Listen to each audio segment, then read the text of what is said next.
So when you're choosing a location, you want to think about what the key factors are that make this location just very appealing to your operation.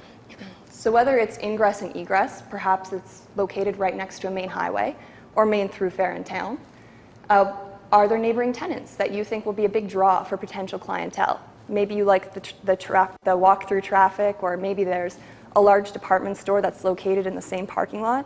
These are considerations that you want to keep in mind when you begin negotiations for a commercial lease. Are the fixtures of the building, are they supporting your actual operations? Same for the unique facilities. Maybe you just like the space because you think it's got a low rent and you don't need to be central to the center of town.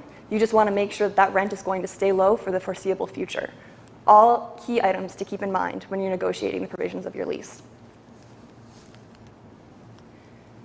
So with that in mind, it's important to note that one size does not always fit all businesses.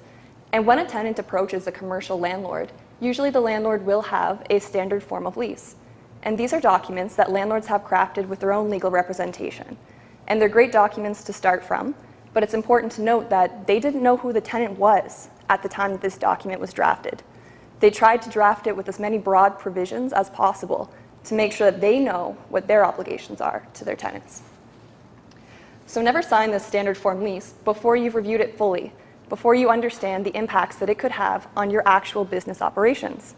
A manufacturer is not the same as a retail space, but you may be going into a big box center where they have tenancies available to both types of businesses. So make sure you sit down, read it fully, take it to your lawyer, have a quick review of it, just see exactly what provisions in that commercial lease are really going to have an impact on you going forward.